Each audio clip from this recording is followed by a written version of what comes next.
what's going on with the Raiders. What you mean what's going on with the Raiders? You know exactly what's going on with the Raiders. Y'all got bamboozled. That's what happened. Y'all got bamboozled. All these college teams.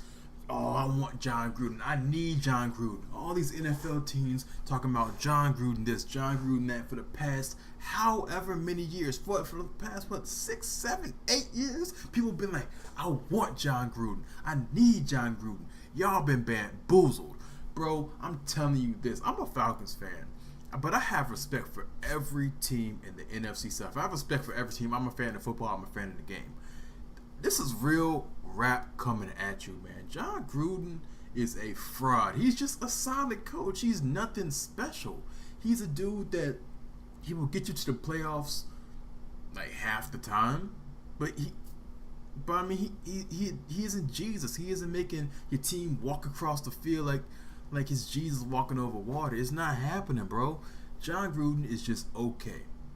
But here's what happened. People forget he missed the playoffs so many years in Tampa Bay. He missed the playoffs like the last 3 or 4 years, 3 out of 4 years in Tampa Bay. People just forget that. He got fired. He didn't quit. He got fired. He went to the booth, became this mythical hero that all of y'all just can't understand. How was this happening? How was this 1-5 happening to Jon Gruden?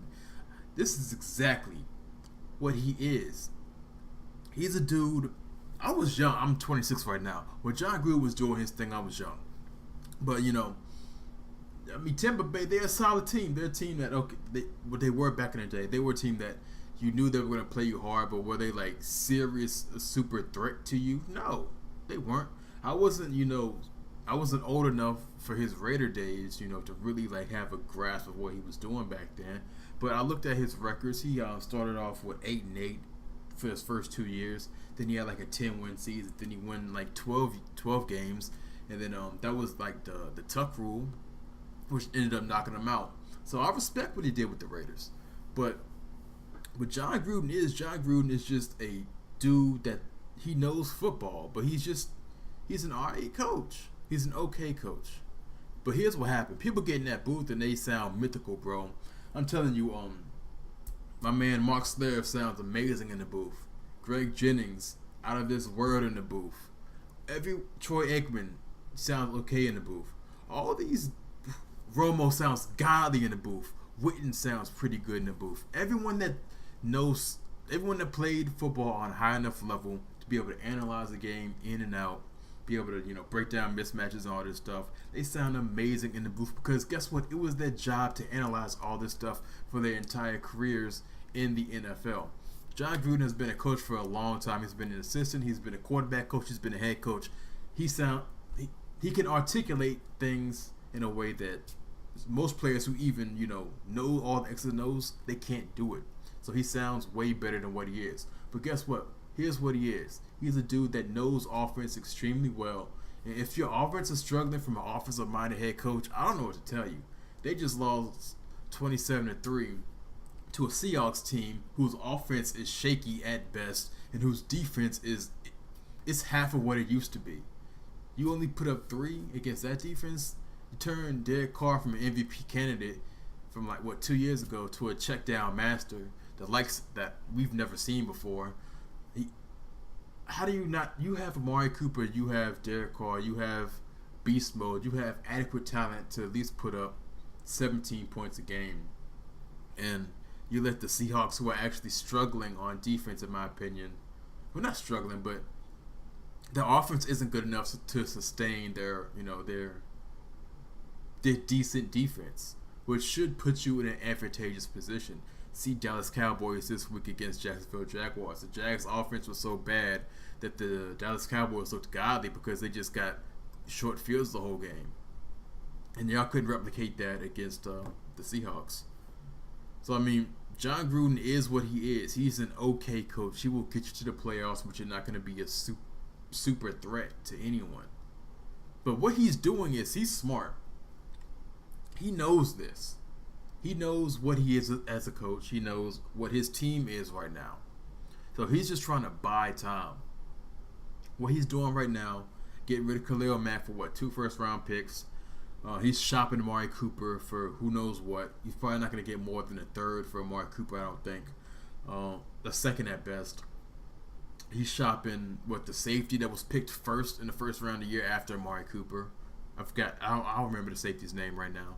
He's shopping all these dudes to acquire draft capital. What he's trying to do is he's trying to be a poor man's Bill Belichick. He's trying to Boston Celtics is what he wants so much capital, draft capital in his hands that he can look at it and say, okay, if it's a deep offensive draft or a deep draft period of talent that I like, I'm going to go and snatch them. But if it's not, I'm going to package these dudes to get who I want or to move up for superior talent. That's what he's trying to do. And in doing so, he's buying himself time by saying, okay, and if you're talking about getting rid of Derek Carr, what? Whatever. But if he gets rid of the Carr and he drafts a new quarterback, he's giving himself at least 3 years of. He has a 10-year contract period, but who knows when you can actually buy him out. But he's trying to. If he gets a new quarterback, he gets 3 extra years. Pretty much prove it. Let's see what you can do with this quarterback. If he gets, we have to see how these picks pan out, not just on a regular draft, but how they pan out from the capital he's obtaining from this Khalil Mack trade, the capital that he's going to get from this Amari Cooper and I guess the safety, if they actually are able to parlay them into picks. But because you actually have to actually see how these players pan out before it's really charged up on Jon Gruden. It's already a hot seat because, bro, you're supposed to be the football whisperer, the quarterback guru, and you're 1-5 right now, and your quarterback that was an MVP caliber player 2 years ago is looking like a bottom third quarterback in the league. It's bad, but this is what it is. I mean, he's just trying to weather the storm by he's just trying to make it he's just trying to elongate his tenure of good grace for the Oakland / LA, not LA, but Oakland / Las Vegas Rams. I mean Raiders. So that's what's going on in Oakland. You don't need to ask this question. It's a pretty simple question to actually answer. If you actually look between the lines of what's going on, and if you actually look who this person really is and who he's been, not just his whole coaching career, but his last stint with his last team, which was 10 years ago, you know who he is. You know.